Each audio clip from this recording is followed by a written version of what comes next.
ak équipe nationale bu Sénégal justement balaa jëm ci Coupe d'Afrique bi Idrissa Sané CAF également ñi ngi waajal les CAF Awards nga xam ne ce sera au Maroc donc cette cérémonie de récompense de nos footballeurs sur le continent en tout cas les footballeurs africains bés boobu lañ leen di sargal CAF Awards bi le 19 novembre la mën nañ jëm yaakaar pour sénégalais yi les footballeurs sénégalais non.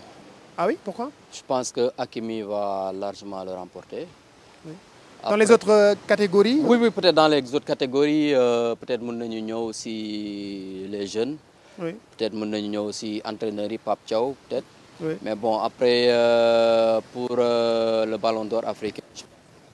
C'est Hakimi quoi. Salah, tu as les Guirassy, donc je pense que ce trio-là foofu lay nekk et avec Hakimi le grand favori. Oui. Donc kooku je pense que man sama xalaat bu gàtt sax les dés sont déjà jetés il suffit juste de voir la saison de Hakimi xool seen classement sur le Ballon d'Or européen. Oui. Donc c'est un peu dommage souvent dañuy wax nos joueurs africains là bu ñu demee si Ballon d'Or européen bu ñu ko gagné donc bon ça va être un lot de consolation mais je pense que tey il faut que ñu fexe ba labelliser aussi suñu Ballon d'Or africain mu bañ a nekk lot de consolation de quelqu'un qui est allé concourir au Ballon d'Or européen et qui n'a pas gagné mais que mu nekk un trophée boo xamante ni bii franchement c'est le Ballon d'Or type africain quoi. Oui. Donc pour ce cas-là je pense qu'on a des Sénégalais en liste.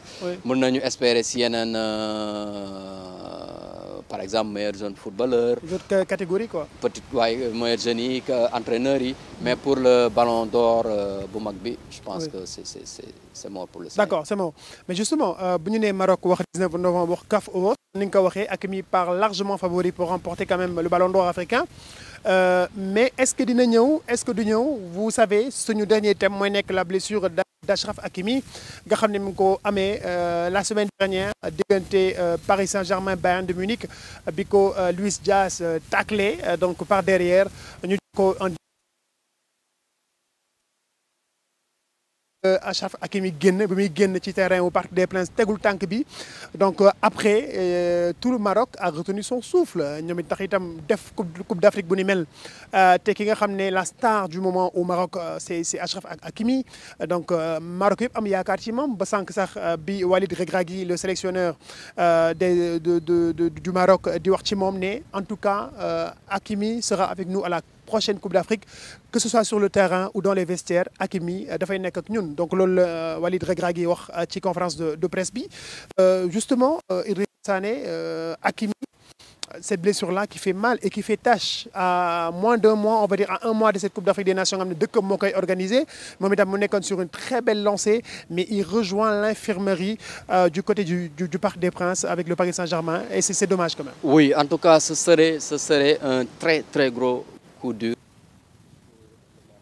Il dispose pas de Hakimi pour cette Coupe d'Afrique là et je pense que ñoom wax nañu ko mais déjà pour commencer tey je pense que les nouvelles sont plutôt bonnes. Au début on a eu peur mais je pense qu'après les examens les résultats qui sont sortis donc il n'y a pas eu carrément fracture entorse la tey ci cheville bi. On parle de 6 à 8 semaines pour mu ñëwaat à la compétition et connaissant aujourd'hui l'évolution de la médecine le Maroc est confiant même le PSG je pense que ñëwaat nañu benn moment. Parce que Walid Regragui nee na on a l'un des meilleurs staff médical en tout cas ci àdduna bi et que même le médecin du Maroc est allé à Paris voir Achraf Hakimi seeti ko donc pour voir un peu l'état de sa exactement Achraf mooy joueur bu ñu mënta ñàkk c'est le capitaine du Maroc c'est la star c'est la même de cette équipe du Maroc là donc ñoom seen ñaari staff bi déjà mi ngi liggéey ak staffu Paris bi et déjà à Paris ils ont les meilleurs naari investissement bu ñu def dafa mucc ayib.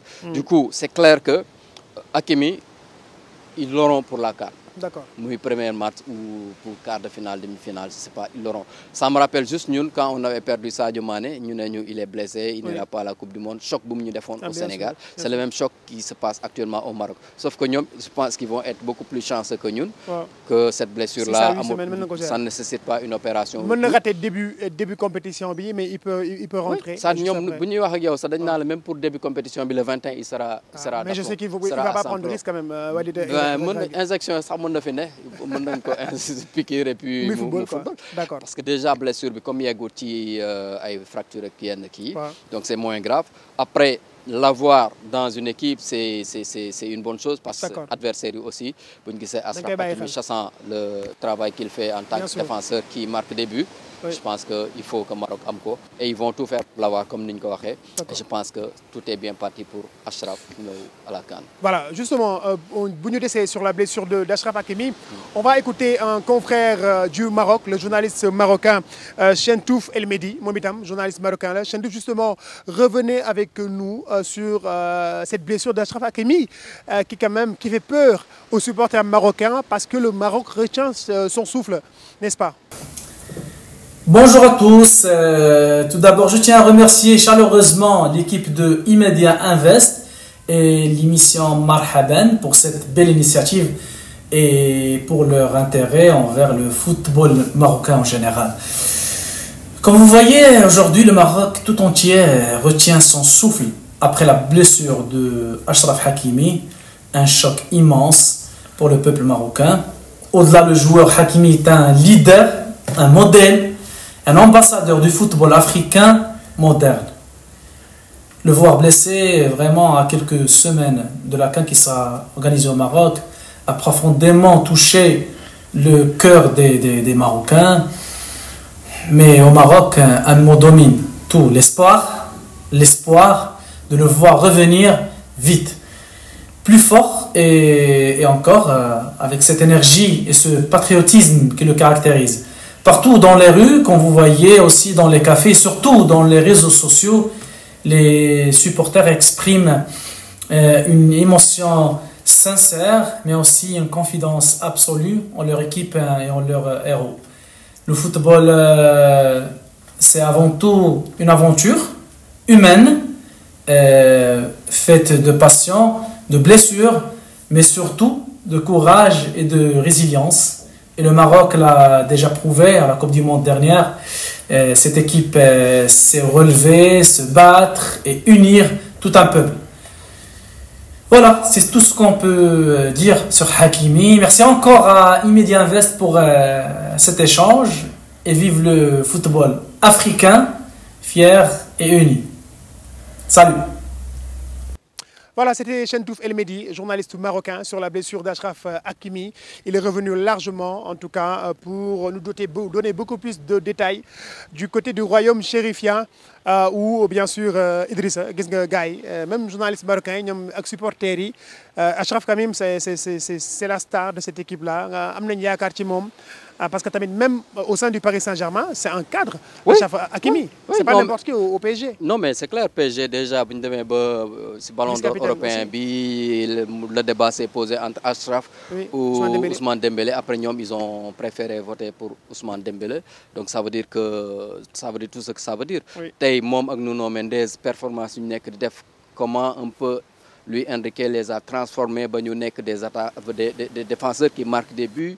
Mais attends, c'est extraordinaire. Alors, vous faites qu'il va copier ce même modèle-là, ses performances au PSG, beaucoup au Maroc, avec l'effectif qu'ils ont là.